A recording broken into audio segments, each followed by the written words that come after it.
Today we're going to be continuing our series of looping backgrounds, and this one is full of bright, colorful goodness. We're going to be building off some techniques that we learned in my last tutorial with the frequency bands, with 3D cameras and layers and bringing in some different effects, but we're going to be going in a whole different direction. As always, this is going to be easy and approachable with default layouts and only stock plugins, and I'm excited to get this one started, so let's jump in and get going.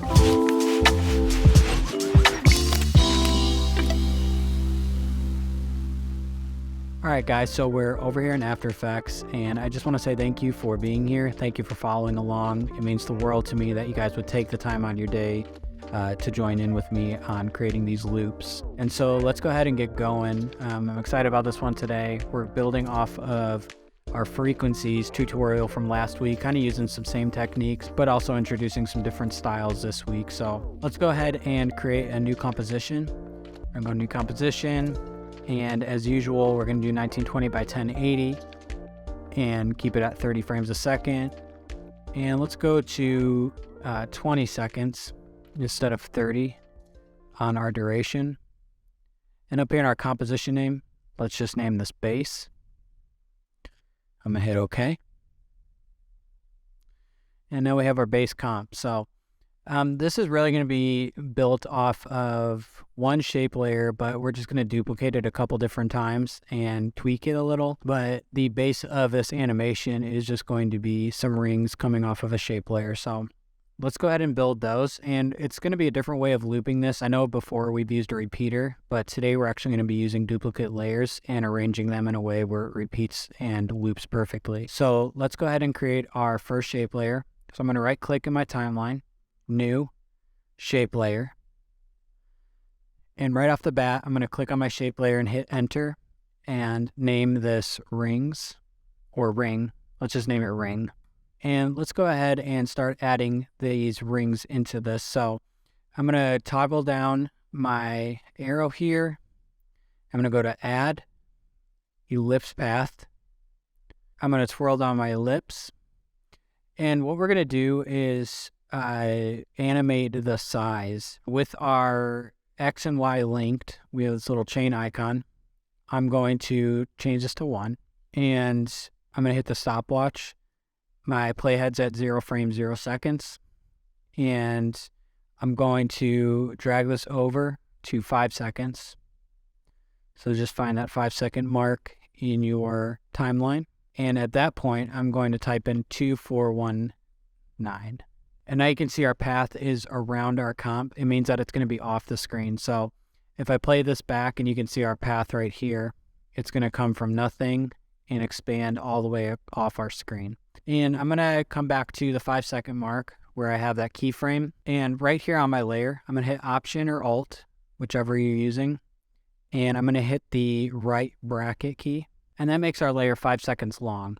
So if I come here and play all the way to 5 seconds, I'm just kind of scrubbing through. And then once I come off of that 5-second mark, you can see my layer ends and I lose my path right there. And that's exactly what we want. I'm going to twirl up my ellipse path. I'm going to hit add stroke. I twirl down my stroke. And we're going to leave the color at white. On our width, we're actually going to animate this as well. And you'll see why here in a second. So let's, with our playhead at 0 frames, 0 seconds, I'm going to change the stroke width value to 400. We're going to make this very, very big. And you can see now the stroke is so big that it just kind of makes a full circle here. But we're going to start with it being big like this. And then as it expands out, it's going to get smaller. So we're going to start at 400, 0 frames, 0 seconds on my playhead. I'm going to hit that stopwatch and then drag over to that 5-second mark, where we have the end of our layer here. And I'm just going to type in 39. So we're going from 400 to 39. So if I play that real quick, you can see how that's coming off right there. Yeah, that's looking good. The other thing we're going to play with on this stroke is the opacity. And we're going to keep it to where it's 100% all the way until about 4 seconds, right when it's about to come off the screen. We just kind of want that to fade off. And this will matter when we turn this layer 3D, because when we turn it in 3D space, we're going to want that opacity to drop. Otherwise, how the camera is going to be looking at this ring, it will just kind of flash off the screen and it won't look that great. So I'm going to take my playhead to 4 seconds here. And on the opacity, I'm going to keep that at 100%. I'm going to click that stopwatch and then just drag my playhead to 5 seconds where I have all the rest of my keyframes and the end of that layer, and just drop that down to 0. So we're going from 100% to 0 from 4 to 5 seconds. So make sure we're not going 100% at 0 seconds and then 0% at 5 seconds, but we're 100% all the way until 4 seconds, and then it's fading off the screen.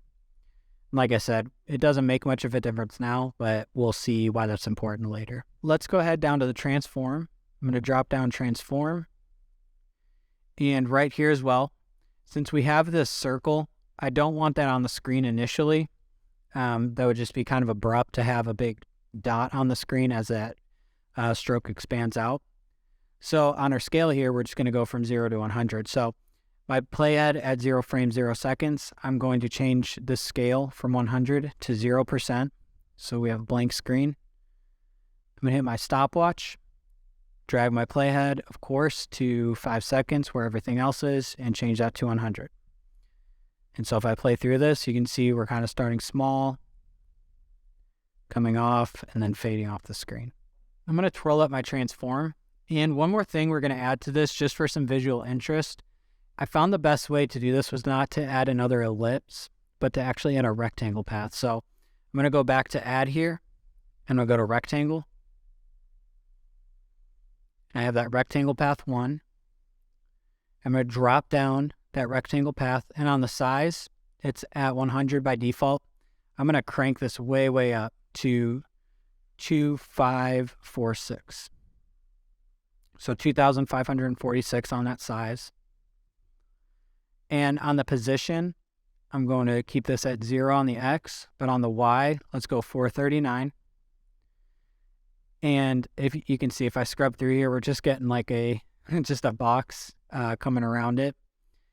It's being affected by the stroke. It's being affected by every other property in here that we have. So the opacity is coming off and everything, the scale.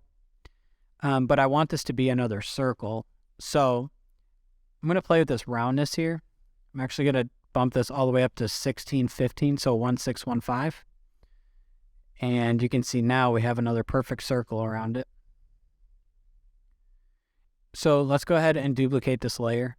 I'm going to twirl up my ring, and I'm going to click on ring here. I'm going to hit Command or Control D. And that is going to duplicate that ring layer. So I have ring 2 right here. And how I'm going to offset these is basically halfway through the layer, the next one will start. And so since this is 5 seconds long, I know I need to take my playhead to 2.5 seconds and start the next layer there. So I'm going to take my playhead to 2 seconds and 15 frames, and that's halfway through the layer. And I'm going to take my ring 2 and drag it over, holding down Shift to snap to that playhead. So it's kind of stacking like this. If I play through, you can see now that next one's starting. That's looking good. And we're going to do that a couple more times. But first, we're going to tweak this ring 2 layer just to add some variation. So I'm going to twirl down ring 2. I'm going to twirl down contents. I'm going to twirl down rectangle path. And on the position, we have it at 439. Let's change that to -237. So we're kind of moving that circle up. I'm also going to do something with the stroke here. I'm going to twirl up the rectangle path, twirl down stroke 1, and this is on my ring 2 layer that we duplicated. And on my stroke, I'm going to twirl down taper. On these start and end lengths, let's change these to 100%. So we have really thick strokes coming off the first layer, and then we have some thinner strokes coming off the second layer. And that's what we're going to alternate through here. So let's twirl up our ring 2, and let's go ahead and make this perfect loop here. So we have ring 2. I'm going to select both these layers by clicking on ring, holding down Shift, and clicking on ring 2. And I'm going to hit Command D or Control D, whichever you're on. And so it creates ring 3 and 4. With those two selected, I'm just going to grab them and drag them above ring 2. And we're going to offset these again by 2.5 seconds. So let's go ahead and find the end of the first layer. And this is really easy when it's spaced out like this in 5-second intervals. So I have my playhead at the end of my first layer here of my ring, and that's the 5-second mark. And I know that I can start my ring 3 at that point. So I'm going to grab ring 3 and ring 4 and drag them over and hold down shift to snap to that playhead. So I'm going to click on ring, holding down shift, click on ring 4 to select all those layers. I'm going to hit Command or Control D, and it's going to create ring 5 through 8. I'm going to click on those and drag them above ring 4. So we're keeping some order here. I'm going to find the end of ring 3 on that layer, which is the 10-second mark. And I know that's where we can start ring 5 here. So with all of those selected, ring 5 through 8, click, drag, and hold down shift and bring those to the end. And so you should have something that looks like this, kind of stacked throughout. I'm going to go ahead and play. I hope that was easy to follow along. If you need to pause this and kind of work that out to match what I'm doing here, feel free to do that. But if I play through this right now, you can see we're kind of getting this nice loop going back and forth between the different strokes of the rings we have here. So you'll see one problem we have. If I come to the end here and we get near this 20-second mark, I'm going to play that. And you can see that we end on this thinner ring on screen here, but at the beginning we don't have anything on screen if you remember how we created that. So this is an easy fix. All we have to do is take this top layer, ring 8. I'm going to click on ring 8 by itself, hit Command or Control D, create ring 9. And this is the beauty of creating these layers in these 5-second intervals and then cutting them in half with the way we're looping through. So we already know that ring 8 is 2.5 seconds through that layer before it ends. So all we need to do with ring 9 is start it at the beginning where it's going through the end of the layer. Best way to do that, I'm going to take ring 9, drag it all the way to the bottom underneath ring, the first one, and I'm going to drag it over.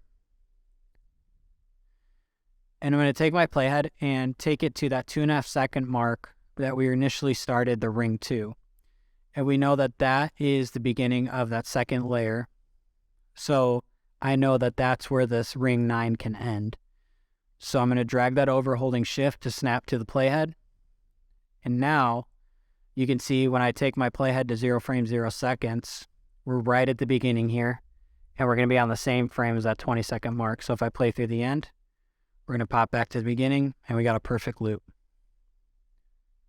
I hope that was easy to follow along, creating this loop. I try to explain that as best as we can. I know we have a lot of ring layers and everything, but just remember the layer is 5 seconds long and we're intervaling at the 2.5 second mark. So from here on out, it's just effects and cameras, and we'll be on our way to finishing this thing out. So let's go ahead and make these ring layers 3D. So you can see my 3D option isn't available right now. That's because I need to hit this toggle switches and modes. I'm going to hit that. Should be right down there for you. And I'm just going to go ahead and turn all of these 3D. So let's go ahead and set up this camera. I'm going to right click in my timeline area here and go New, Camera, and just hit OK with whatever settings you have right there. And I'm going to twirl down camera 1, and I'm going to twirl down camera options.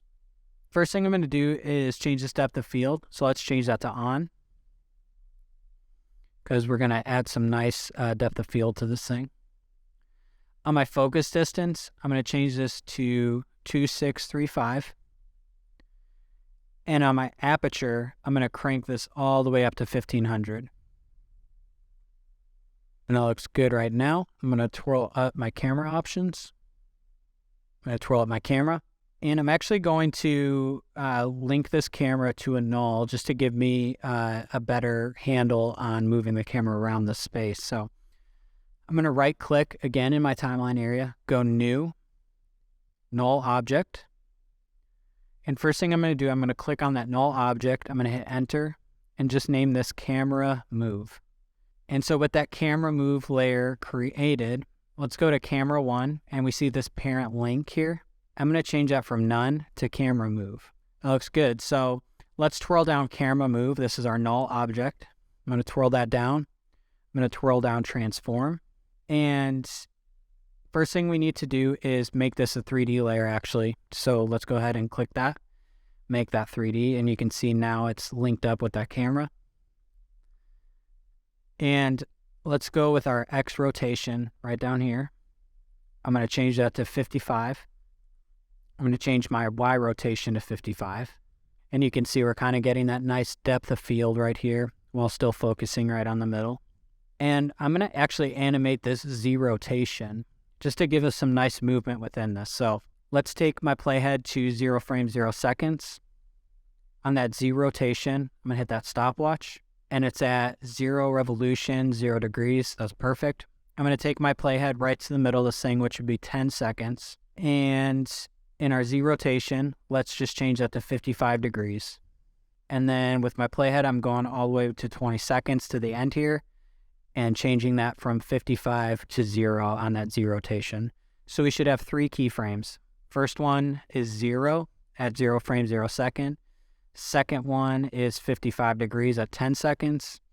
And the third one is back to 0 at 20 seconds. And I'm going to select all my keyframes here. And the way I'm going to do that, I'm just going to come over to my timeline and click on the Z rotation property. And now all my keyframes are highlighted blue there, as you can see. And I'm just going to right click on one of them and go to this keyframe assistant and click this easy ease button. And all that's doing is bringing in some easing, as you can see right here, into our keyframes. Just give it some nice natural movement instead of such linear movement. So if I play through this, actually I'm just going to kind of scrub through this quickly.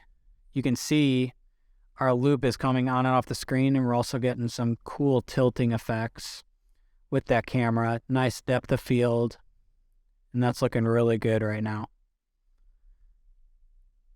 Awesome. I mean, that looks cool in itself, so I'm excited to start adding the colors and effects to this as well. So now that we have our base animation set up, let's go ahead and start adding the effects to this. So I'm going to twirl up my camera move layer, and I'm going to come up to my new comp icon here, and you can see that right here, create new composition. And the first thing I'm going to name this is FX, because this is our effects layer. 1920 by 1080, 30 frames a second, and 20 seconds long. So let's go ahead and OK. And we have our empty FX layer. I'm going to come up to my project panel here, and I'm going to grab my base layer and drag it on into my FX layer. And as always, we're just going to use adjustment layers to add our effects and stack them so that we can turn them on and off if we need to. So let's go ahead and make those. I'm going to right-click, New Adjustment Layer. Right-click, New Adjustment Layer. New adjustment layer, do do do do do do do do do do do do do do, and we have adjustment layer 1, 2, 3, 4, 5, 6. And let's name these just so we know what we're gonna have. So on this top one, adjustment layer 6, I'm gonna hit enter and name this lens. On the 5th one, I'm gonna hit enter and name this warp. On the 4th one, I'm going to hit enter and name that light sweep. On the 3rd one, I'm going to hit enter and hit CC. On the 2nd one, I'm going to hit enter and name this light burst 2. And on the first adjustment layer, I'm going to name that light burst 1. So now we have our adjustment layers all stacked up. We're making the effects. Got this ready to go. So let's go ahead and add our first effect to this light burst 1. So I'm going to come over to my effects and presets. In my search bar, I'm going to type in light burst. And you can see that right here, CC light burst. I'm going to double click that actually with my light burst 1 selected. Make sure that's your adjustment layer it's selected so that it applies to the right one. And you can see already it's kind of doing some stuff here, but we're going to adjust it quite a bit between these two. So I'm going to run through these values pretty quick because there's quite a few of them. And for the sake of time, I don't want you to get bored with all these effects and values coming on the screen. But so I'll just give you the values that work best for me, but you can always go back and adjust them however you see fit. On this first light burst, I'm going to change the intensity to 200. The ray length, I'm going to change to 105. I'm going to keep the burst at fade, and I'm going to change the set color to on, check that. And I'm going to click on the color box.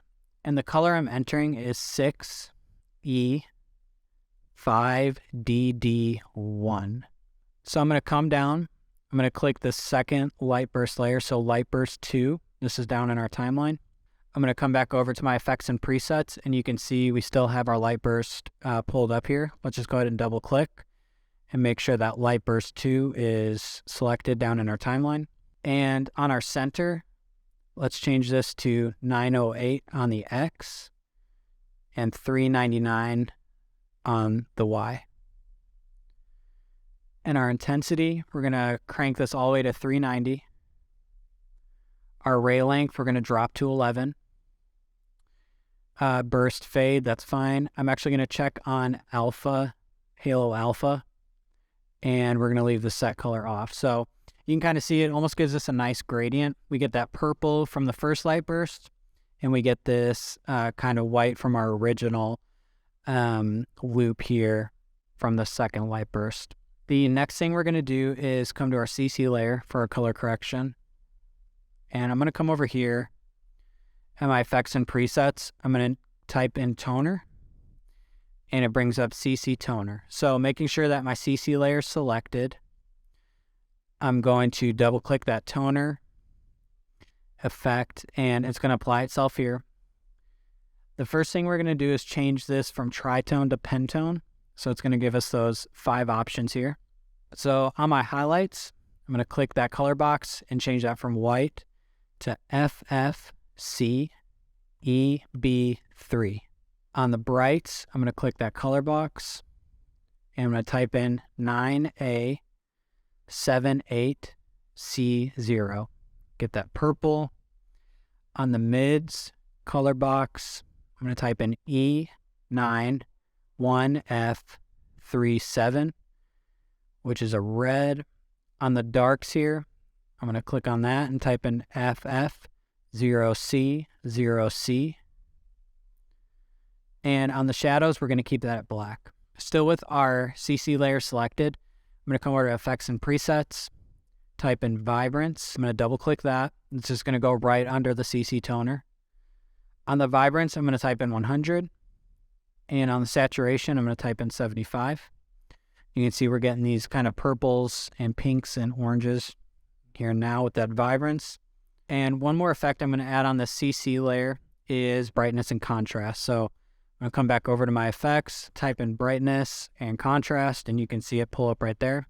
Double click so it goes right under the Vibrance. And on my brightness, I'm going to go -50. And on my contrast, I'm going to go 50. And so you can see that kind of deepened up those hues there. It's looking good already. You can see it getting pretty bright right there. I love that. Let's move on to our light sweep layer. So I'm going to click on light sweep, and over in my effects and presets, I'm going to type in light sweep. And let's double click, making sure that the light sweep adjustment layer is selected. And let's go through these values. So on the X, this is on the center. On the X, let's go 968 by 542. On the direction, I'm going to go -55. On the shape, we'll keep that at sharp. On the width, let's crank this all the way to 450. On the sweep, let's change that to 150. On the edge intensity, let's change that to 150 as well. And on the edge thickness, I'm going to change that to 20. And let's go with this light color. I'm going to click on that color box and change that from that kind of pale yellow to FF1313. And we're bringing in a very bright red there. So I'm going to hit OK. All right, perfect. So let's go to warp next. So I'm going to click on the warp adjustment layer that we named. And over my effects and presets, I'm going to type in warp. And I'm going to double click on that. On my warp style, I'm going to change that from arc to bulge. The axis, we'll keep it horizontal. And the bend, I'm just going to change that to 25. That's all we're doing on the warp. I'm going to go ahead and click on lens. With our lens layer selected, I'm going to come over to my effects and presets and just type in CC lens. I'm going to double click CC lens, and that is not what we want at all, the original one. So we'll leave the center the same, But on the size, I'm going to change that to 150. And the convergence, we can leave at 100. So you can see all we did was, if I turn this off and turn it on, you can see we're kind of pulling the edges of these rings all the way to the edges of our comp. So it's just kind of adding a nice warp effect, but it just looks good as it's coming off, almost like it's getting pulled. And I can play through some of this real quick.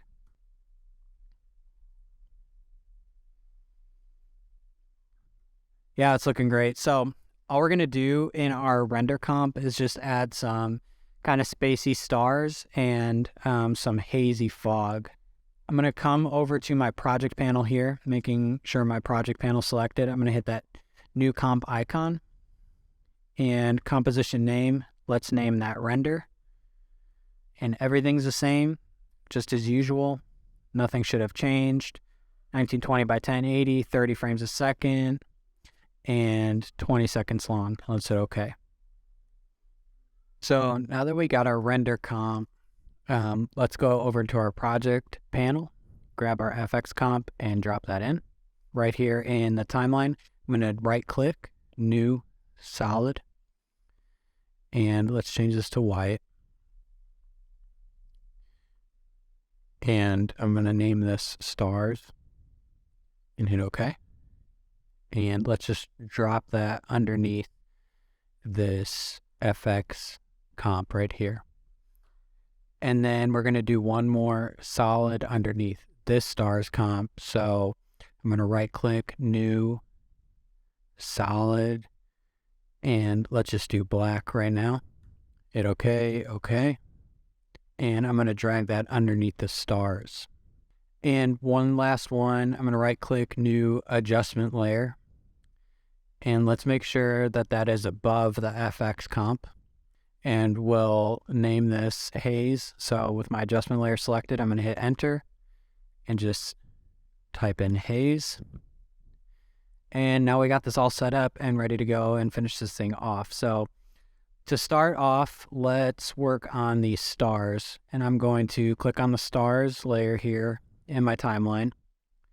And over in my effects and presets, I'm going to type in Star Burst. And that'll pull up CC Starburst. So with our stars layer selected, let's go ahead and double click that. So let's make some adjustments here. On scatter, I'm going to bump this to 365. On the speed, let's go 0.07. On the phase, we'll keep that at 0. The grid spacing, I'm going to drop that to 2. And on the size, right now it's at 100. I'm going to drop this to 50 just to kind of make those a little smaller. And that is all we're going to do with the stars. So we kind of introduced that black background again. We got the stars up here. And on my black solid, I'm just going to add a fill to this. So I'm going to go over to my effects, type in fill, and double click, making sure it's on my black solid. And the reason I'm doing a fill and not just creating the solid with this color is just because I like the flexibility of changing the tone if I want to. If I go back through and change the colors of the actual loop of the northern lights, I can then come in here and change the background color to match. So I liked how it looked with this color, so I'm going to click on the color box there and type in 05212B, and it gives us kind of this deep, deep blue, which I really liked. But like I said, the reason I like doing this is because if I could come in, I could wear a shade of a green or red, purple, however that we want to make that look. But I liked how it looked with that deep blue. Let's select the haze layer, and over in our effects and presets, I'm going to type in fractal noise. Double click on that, making sure my haze layer is selected. On the type, let's go dynamic. Noise, we're going to do soft linear. That sounds good. The invert, let's check that on. On the contrast, I'm going to go 50. And the brightness, I'm going to go 25. And let's go over to the transform here. So I'm going to drop down transform. And on the scale, I'm going to change this to about 290. The complexity, I'm going to drop that to 4. And let's just make these things move a little bit. So we're going to do that with the evolution. So with my playhead at 0 frames, 0 seconds, I'm going to hit that stopwatch on evolution. And I'm going to take my playhead all the way to 20 seconds at the end there. And on the revolutions here, I'm just going to type in 10. So it's going to go around 10 times. And after that, I'm going to drop down this evolution option and check cycle evolution to make sure that we're doing a perfect loop on there. So I'm going to twirl up the fractal noise, and then I'm going to go back to effects and presets and type in Gaussian blur. And I'm going to double click on Gaussian blur so that it goes right underneath that fractal noise. And all I'm going to do here is just change that blurriness from 0 to 65, kind of soften that up. So all we're going to do with this haze is use a blending mode to get it overlaid onto our loop to make it look more like smoky, hazy, outer spacey sky. So I'm going to click on my haze layer down in my timeline. I'm going to hit toggle switches and modes. And in this mode option here, I'm just going to click that and change that to overlay. It's a little strong, so I'm going to drop down haze. I'm going to drop down transform. And on the opacity down here at the bottom, I'm just going to change that to 65%.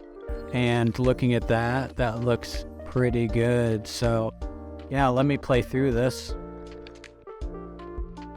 Yeah, this is looking really nice. I love how we get the lights kind of fanning off the edges here with the glows and the blurs just kind of streaking through the light rays. Really reminiscent of pictures or footage you've seen of the Northern Lights, the way they kind of dance across the sky here. We got the stars, that nice blue, and that nice haze just covering it up, bringing some more depth and texture into it. So thank you all so much for joining me on this one. I love how this turned out. I'm excited to see how you guys utilize this and what you make with this. Feel free to chop this project up. You can find the project files over on my website at radloops.com. And you can find that link in the description down below. If you want to say hi, if you want to chat, if you want to show me what you're making with these, I'd love to see it. You can find me on Instagram at Timmy Dwyer. Use the hashtag Timmy Dwyer and drop me a line, say what's up, show me what you're working on, and I will see you either there or here or both. But until next time, y'all, stay creative, and I'll see you on the next loop tutorial.